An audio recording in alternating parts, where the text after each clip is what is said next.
الحمد للہ رب العالمین والصلاة والسلام على سید الانبیاء وخاتم المعصومین واصحابہ الطیبین الطاہرین ولعنۃ اللہ علی اعدائہم الرافضین الکافرین المرتدین الی یوم الدین اما بعد فاعوذ باللہ من الشیطان الرجیم بسم اللہ الرحمن الرحیم ومن يبتغ غير الإسلام دينا فلن يقبل منه وهو في الآخرة من الخاسرين صدق اللہ العظیم۔ میرے واجب الاحترام گرامی قدر سامعین، آج ہم آپ احباب کے سامنے فریق مخالف شیعہ مذہب کی کتابوں اور احادیث اور روایات کے اعتبار سے کچھ گفتگو کرنا چاہتے ہیں کہ فریق مخالف کے مذہب کی کتابیں جو بہت عرصہ بعد میں لکھی گئیں ان کی حقیقت کیا ہے، اور جس طریقے سے فریق مخالف کا مذہب اپنے اصول کے مطابق باطل ہے، تو اسی طریقے سے فریق مخالف کے مذہب کی جو کتابیں بعد میں لکھی گئیں تو ان کتابوں کی حقیقت کیا ہے، جبکہ فریق مخالف کے مذہب کی اپنی معتبر کتاب، جس کتاب کا نام الشافی ترجمہ اصول کافی جلد نمبر 1 اور ترجمہ سید منیر حسین رضوی، ناشر مصباح القرآن ٹرسٹ، الفضل مارکیٹ، اردو بازار، لاہور، یہ میرے ہاتھ میں فریق مخالف کے مذہب کی معتبر کتاب ہے، اور اس کتاب سے ہم اس بات کی حقیقت سے آپ کو آگاہ کرنا چاہتے ہیں کہ فریق مخالف کے مذہب کے لوگ اور جن کو فریق مخالف اپنے مذہب کا بنیادی راوی اور بنیادی کتابیں لکھنے والے شمار کرتے ہیں، اور جن کو فریق مخالف کا دعویٰ ہے کہ ہمارے ائمہ کے شاگرد تھے، تو وہ لوگ ائمہ تو فریق مخالف کے اپنے اصول کے مطابق امام تو تقیہ کرتے ہی تھے، اور خود جس کی وجہ سے ائمہ کا اپنا دین مشکوک تھا کہ معلوم نہیں تھا کہ ان کا اپنا مذہب، اپنا ایمان، اپنا دین کیا ہے۔ اور پھر اس کے ساتھ ساتھ جن لوگوں نے ان سے روایات نقل کی، یعنی آج جو فریق مخالف شیعہ مذہب کے پاس ذخیرہ روایات موجود ہے، اس کی کیفیت اور حقیقت کیا ہے، اس سے ہم آگاہ کرنا چاہتے ہیں۔ تو فریق مخالف کے مذہب کی اپنی معتبر کتاب اصول کافی میں موجود ہے کہ جن راویوں نے ائمہ سے روایات کو نقل کیا تو وہ اس قدر شدید تقیہ کرتے تھے، یعنی اس قدر شدید جھوٹ بولتے تھے کہ کسی کو بیان ہی نہیں کرتے تھے کہ امام سے جو روایت سنتے تھے، بلکہ ان کو اپنی کتابوں میں لکھ لیتے، اور لکھنے کے بعد پھر ان کتابوں کو بھی کسی کو آگاہ نہیں کیا کہ یہ کتابیں ہمارے پاس موجود ہیں اور ائمہ کی لکھی ہوئی ہیں، بلکہ فریق مخالف کے مذہب کا یہ معتبر مصنف اس کتاب الشافی ترجمہ اصول کافی جلد نمبر 1 صفحہ نمبر 135 پر تحریر کرتا ہے۔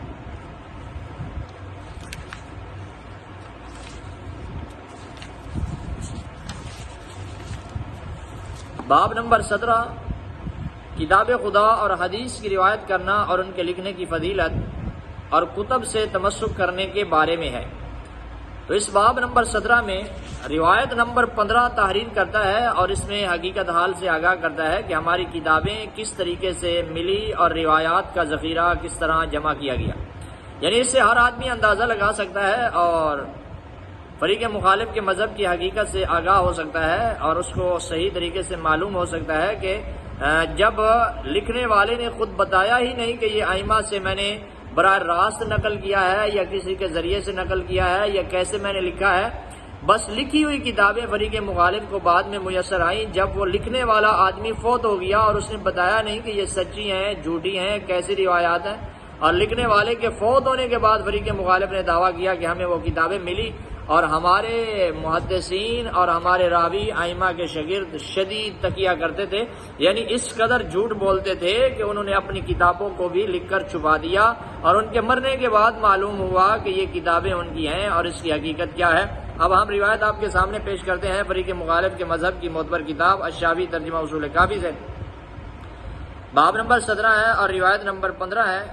تو اس میں موجود ہے عدت من اصحابنا عن احمد بن محمد عن محمد بن الحسن بن ابی خالد شینولۃ قال قلت لابی جعفر الثانی علیہ السلام جعلت فداک ان مشایخنا رووا عن ابی جعفر و ابی عبداللہ علیہ السلام، یعنی آج جو فریق مخالف یہ دعویٰ کرتا ہے کہ ہمارے پاس جتنی روایات موجود ہیں امام جعفر صادق سے یا امام محمد باقر سے موجود ہیں، تو جبکہ فریق مخالف خود بیان کرتا ہے کہ ان روایات کی حقیقت کیا ہے، یعنی امام جعفر صادق سے، جس کی وجہ سے فریق مخالف اپنے آپ کو، اپنے مذہب کو فقہ جعفری کے نام سے موصوف کرتا ہے، جبکہ امام جعفر صادق رحمت اللہ علیہ جو امت مسلمہ ان کو ایک بزرگ اور نیک ہستی تسلیم کرتے ہیں، لیکن فریق مخالف کے مذہب کے مطابق تو وہ مسلمان ہی نہیں تھے، اس لیے کہ تقیہ کرتے تھے اور ان کا اپنا ایمان ہی معلوم نہیں ہے۔ اور جبکہ فریق مخالف نے یہ دعویٰ کیا ہے کہ جتنی روایات ہم نے نقل کی ہیں یہ ہم نے ان سے اخذ کی ہیں،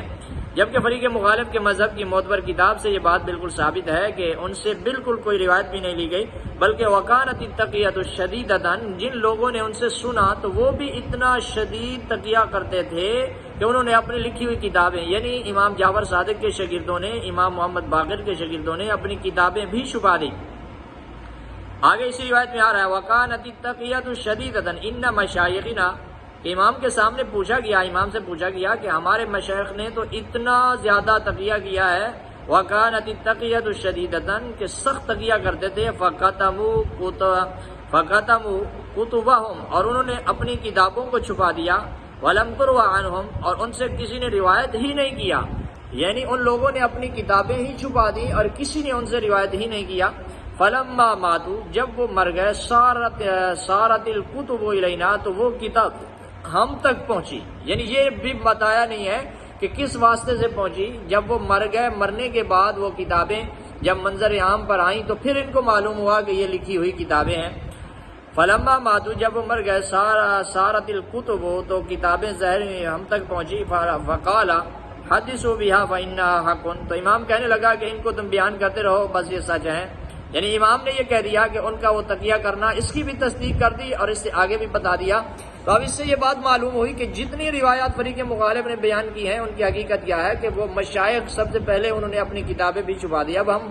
فریق مخالف کے مذہب کی اپنی اس معتبر کتاب الشافعی ترجمہ اصول کافی سے اس کا ترجمہ پیش کرتے ہیں۔ جناب محمد بن حسن ابو الخالد شینولہ نے بیان کیا ہے کہ میں نے حضرت امام ابو جعفر ثانی امام علی نقی علیہ السلام کی خدمت میں عرض کیا کہ میں آپ پر قربان ہو جاؤں، ہمارے بزرگوں نے امام محمد باقر اور امام جعفر صادق رحمت اللہ علیہ سے احادیث کو نقل کیا ہے اور ان کو کتابوں کی شکل میں لکھ لیا، یعنی ان سے روایات نقل کرتے تھے، پھر کتابوں کی شکل میں ان کو لکھ لیتے تھے، اور تقیہ کی وجہ سے اس دور میں ان احادیث کو نقل نہیں کیا جا سکتا تھا، اور اس قدر شدید تقیہ کرتے تھے جیسے اوپر عربی میں لفظ موجود ہے وَكَانَتِ التَّقِيَّةُ شَدِيدَةً کہ سخت تقیہ کرتے تھے، فَكَتَمُوا كُتُبَهُمْ روایت بیان کرنا تو دور ہے بلکہ اپنی لکھی ہوئی کتابیں بھی چھپا دیں، وَلَمْ تُرْوَ اور کسی نے ان سے روایت ہی نہ کیا، کہ کتابوں کی شکل میں لکھ لیا، اور تقیہ کی وجہ سے اس دور میں ان احادیث کو نقل نہیں کیا جا سکتا، ان کو انہوں نے پوشیدہ رکھا ہوا تھا، لیکن اب وہ کتابیں ہمارے پاس ہیں، یعنی جب وہ مر گئے، مرنے کے بعد ہمارے پاس وہ کتابیں آئی ہیں، تو اب ہم کیا کر لیں؟ تو اس بارے میں امام کیا کہتا ہے کہ ان کی احادیث کو ہم نقل کر سکتے ہیں۔ آپ نے فرمایا کہ آپ ان کو نقل کر لیں، یعنی امام کہہ رہا ہے کہ اب آپ نقل کر لیں۔ تو فریق مخالف کا یہ دعویٰ کرنا کہ جتنی روایات موجود ہیں ان ساری روایت امام جعفر صادق سے، تو وہ اس وقت کوئی روایت کی نہیں گئی، اور جو کتابیں تھیں وہ ساری انہوں نے چھپا دی اور بعد میں ان کے مرنے کے بعد ظاہر ہوئیں۔ اب اس سے معلوم نہیں ہے کہ سچ کیا ہے، جھوٹ کیا ہے، تو اسی وجہ سے فریق مخالف خود اپنے اصول کے مطابق بھی، یعنی جو ان کا اپنا اصول ہے، اسی وجہ سے فریق مخالف کے مذہب کی ابتدا میں روایات نقل ہی نہیں اور اسماء الرجال کے راویوں کے اوپر بحث ہی نہیں کی گئی، اور پھر آگے انشاءاللہ آئندہ موقع پر ہم اس بارے میں بھی وضاحت کریں گے کہ فریق مخالف اپنی روایات اور اپنی کتب کی روایات پر حکم لگانے کے بارے میں کہ یہ صحیح ہے، یہ ضعیف ہے، اس بارے میں بھی ان کا کیا موقف ہے، اور اس میں فریق مخالف میں تضاد کیا پایا جاتا ہے، اور آخر میں متقدمین متاخرین ایک ہی بات پر جمع ہو جاتے ہیں کہ ہماری روایات کی سند کی ضرورت ہی نہیں ہے۔ تو انشاءاللہ آئندہ موقع پر ہم اس بات کو بھی واضح کریں گے۔ تو آج ہم نے فریق مخالف کے اپنے مذہب کی بنیادی کتاب سے اس بات کا ایک حوالہ پیش کیا ہے، جس میں ہم نے اس بات کی وضاحت کی ہے کہ فریق مخالف کے راوی بنیادی طور پر جو کتابیں لکھی گئیں اس میں انہوں نے خود کہا وَكَانَتِ التَّقِيَّةُ شَدِيدَةً کہ بعد میں آنے والوں نے خود بتایا کہ انہوں نے شدید تقیہ کرتے ہوئے ان روایات کو اور ان کتابوں کو چھپا دیا تھا۔ تو جس مذہب کی کتابیں بنیادی طور پر اماموں سے کی جانے والی روایات کی معلومات ہی نہ ہو تو وہ مذہب درست کیسے ہو سکتا ہے؟ اسی طریقے سے ایک روایت اور ہم آپ کے سامنے پیش کرنے لگے ہیں اسی فریق مخالف کے مذہب کی معتبر کتاب سے۔ الشافعی ترجمہ اصول کافی صفحہ نمبر 131 پر ایک اور روایت موجود ہے۔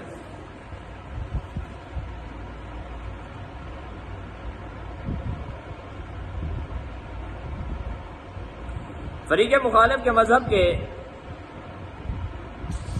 معتبر مصنف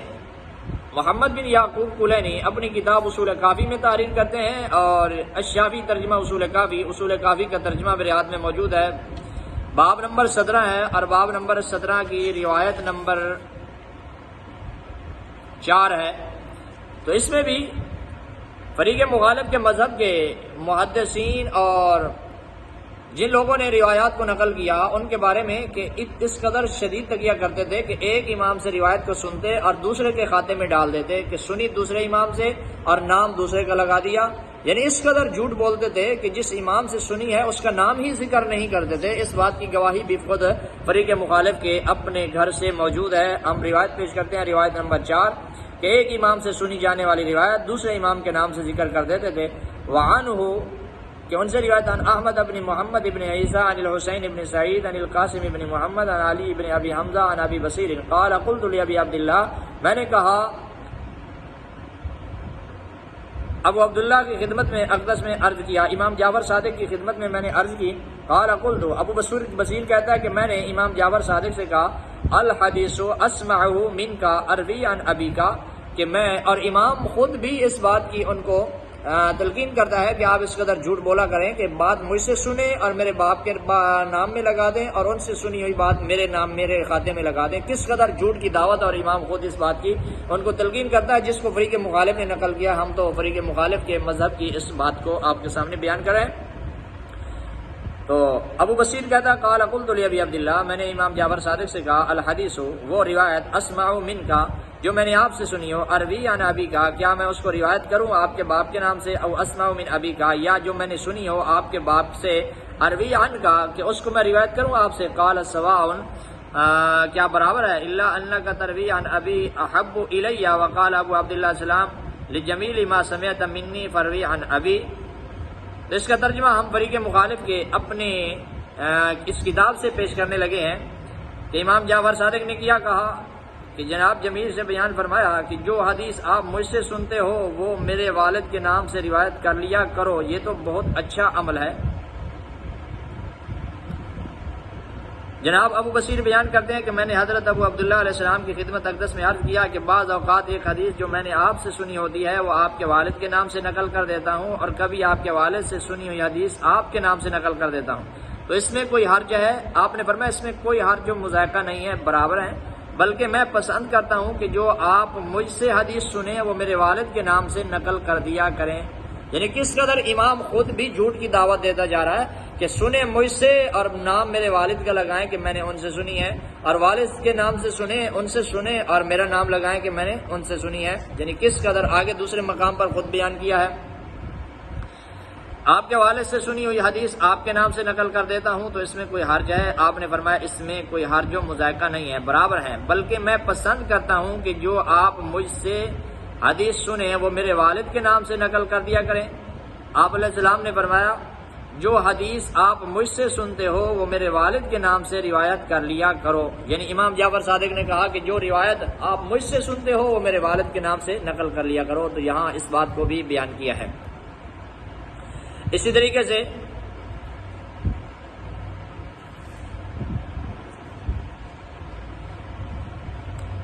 روایت نمبر 6 میں بیان کیا کہ اس کی سند گزشتہ سند ہے، ان احمد ابن عمر الحلال قال قلت لابی الحسن الرضا۔ جناب احمد بن عمر الحلال بیان کرتے ہیں کہ میں نے حضرت امام ابو الحسن الرضا علیہ السلام کی خدمت میں عرض کیا کہ اے فرزند رسول خدا، ایک شخص جو ہمارے شیعہ دوستوں میں سے ہے وہ اپنی کتاب ہمارے سپرد کر دیتا ہے۔ یعنی کس قدر تکیہ کرتے تھے کہ بیان ہی نہیں کرتے تھے بلکہ اپنی کتابیں دوسروں کو سپرد کر دیا اور آگے بتایا ہی نہیں، اور یہ نہیں کہتا کہ اس کی لکھی ہوئی احادیث کی روایت کروں، کیا میرے لیے جائز ہے کہ میں اس کی طرف سے حدیث کو نقل کروں؟ تو اب آگے امام کیا کہتا ہے کہ اگر آپ کو یقین ہو، امام یہ نہیں کہتا کہ یہ بات درست ہے بلکہ امام کہتا ہے اگر آپ کو یقین ہو یعنی اس سے بہت سارے فریق مخالف کے مذہب کی اصولی باتوں کا رد ہوتا نظر آتا ہے عقائد کا، کہ ایک بات تو یہ ہے کہ امام اس سے علم غیب نہیں جانتا، امام کو معلوم نہیں ہے کہ یہ ان کی لکھی ہوئی ہیں بھی صحیح یا نہیں، یا ان سے سنی بھی ہیں یا نہیں۔ تو فریق مخالف کا مذہب ایک طرف تو دعویٰ ہے کہ ہم سارا دین معصوم سے لیتے ہیں، اور دوسری طرف فریق مخالف کے مذہب کے معتبر راوی ائمہ سے پوچھتے ہیں کہ جن لوگوں نے روایتیں بیان کی، کتابیں ہمیں دی ہیں، تو کیا ہم ان سے روایتیں نقل کرتے رہیں؟ اور تیسری طرف فریق مخالف کا یہ بھی دعویٰ ہے کہ ہمارے ائمہ پر وحی آتی ہے اور وحی کے ذریعے سے بیان کرتے ہیں۔ اب اگر وحی کے ذریعے سے وہ بیان کرتے ہیں تو پھر کسی اور کتاب کی ضرورت نہیں ہے اور کسی اور کتاب سے نقل کرنے کی ضرورت نہیں، جبکہ امام خود ان کو بتا رہے ہیں کہ ہم خود بھی اور کتابوں کے محتاج ہیں، آپ بھی اسی طریقے سے ان کتابوں سے روایات کو نقل کر لیا کریں۔ تو جیسے یہ روایت میں نے آپ کے سامنے پڑھی کہ ایک شخص جو ہمارے شیعہ دوستوں میں سے ہے وہ اپنی کتاب ہمارے سپرد کرتا ہے اور یہ نہیں کہتا کہ اس کی لکھی ہوئی احادیث کی روایت کرو، کیا میرے لیے جائز ہے کہ میں اس کی طرف سے حدیث کو نقل کروں؟ آپ نے فرمایا کہ اگر آپ کو معلوم ہے کہ وہ کتاب اس کی ہی لکھی ہوئی ہے تو پھر اس کے نام سے حدیث نقل کرنا جائز ہے۔ تو یہاں یہ بیان کر دیا۔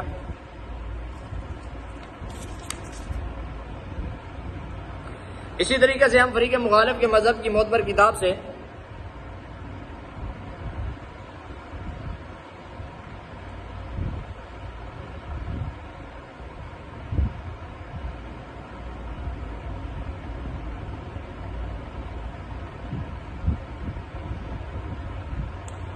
یہ چند روایات ہم نے آپ کے سامنے پیش کی ہیں جن سے یہ بات بالکل واضح ہوئی کہ فریق مخالف کے مذہب کے معتبر ائمہ اور ائمہ کے بعد ان کے محدثین جن سے فریق مخالف اپنا دین لیتا ہے، نقل کرتا ہے، وہ کس قدر تقیہ کرتے تھے اور کس قدر ان کی ساری روایات اور روایات تقیے پر محمول ہیں۔ اور اسی طریقے سے ہم فریق مخالف کے مذہب کی اپنی اسی معتبر کتاب سے ایک اور روایت آپ کے سامنے پیش کرنے لگے ہیں، جس روایت میں امام خود اپنے راویوں کو اس چیز سے منع کرتا ہے کہ اگر تم کسی آدمی سے روایت سنو اور اس کا نام ذکر نہ کرو تو یہ ایسا جھوٹ ہے جو ایک گھڑا ہوا جھوٹ ہے اور اس سے بچنا ضروری ہے۔ ایک طرف امام یہ کہتا ہے کہ تم اس جھوٹ سے بچ جاؤ کہ کسی اور کے نام سے ذکر نہ کرو، اور جبکہ دوسری طرف یعنی اگر کوئی کسی اور کے نام سے ذکر کرتا ہے تو یہ سب سے بڑا جھوٹ ہے۔ اب جبکہ دوسری طرف فریق مخالف خود اپنے ائمہ سے یہ روایت کرتا ہے کہ امام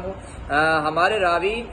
خود بیان کر رہے ہیں، جیسے ابو بصیر جھوٹا شخص خود بیان کر رہا ہے کہ ایک امام سے میں سنتا تھا اور دوسرے سے نقل کرتا تھا، اور امام خود کہہ رہا ہے کہ اگر کوئی ایسا کرنے والا ہے تو یہ جھوٹا ہے۔ اسی وجہ سے امت مسلمہ کہتی ہے کہ فریق مخالف اپنے اصول اور اپنی مذہبی بنیادی کتابوں کے اعتبار سے بھی جھوٹا ہے۔ یہ روایت میں آپ کے سامنے پیش کرنے لگا ہوں فریق مخالف کے مذہب کی معتبر کتاب الشافعی ترجمہ اصول کافی، باب نمبر 17، روایت نمبر 12، صفحہ نمبر 134 پر روایت موجود ہے کہ کذب مفترا سے بچو۔ وبهذا الاسناد عن محمد ابن علی رفع، اس کو مرفوع بیان کیا، قال ابو عبداللہ، کہ یہ مرفوع روایت ہے، اور مرفوع روایت سے یہ بات ثابت ہے کہ ایسا جھوٹ جو گھڑا ہوا ہو، مفترا، اس سے بچو، جھوٹ مفترا سے بچو، کہ یعنی سب سے بڑا جھوٹ وہ ہے جو کوئی آدمی کسی اور کے بارے میں بیان کر دے۔ تو اب امام خود اس بارے میں بتا رہا ہے کہ اگر کوئی کسی اور سے روایت سنے اور اس کا نام ذکر نہ کرے، کسی اور کا نام ذکر کرے، تو یہ سب سے بڑا جھوٹ ہے۔ تو اس سے یہ بات ثابت ہوئی کہ فریق مخالف کے مذہب کے معتبر راوی جب کسی اور امام سے سنتے تھے، دوسرے سے بیان کرتے تھے تو جھوٹ بولتے تھے، تو اسی وجہ سے پورا کا پورا مذہب جھوٹا ثابت ہوا فریق مخالف کے اپنے اصول کے مطابق۔ تو اب یہاں سے ہم روایت آپ کے سامنے پیش کرتے ہیں۔ قال ابو عبداللہ، امام جعفر صادق سے کہا گیا، ایاکم، امام جعفر صادق نے فرمایا کہ ایسا جھوٹ کہ جو گھڑا گیا ہو اس سے بچو۔ ایاکم والکذب المفترا، قیل لہ وما الکذب المفترا، کہ وہ کیسا جھوٹ کون سا ہے؟ قال ان يحدثك الرجل بالحديث فتتركه وترويه عن الذي حدثك عنه۔ آپ سے عرض کیا گیا یہ کون سا جھوٹ ہے؟ آپ نے فرمایا ایک مرد نے تیرے سامنے حدیث کو بیان کیا اور آپ مقام بیان میں اس کا ذکر نہیں کرتے، اس کو چھوڑ دیتے ہیں، کہ ایک شخص نے بیان کیا آپ نے اس کا ذکر ہی نہیں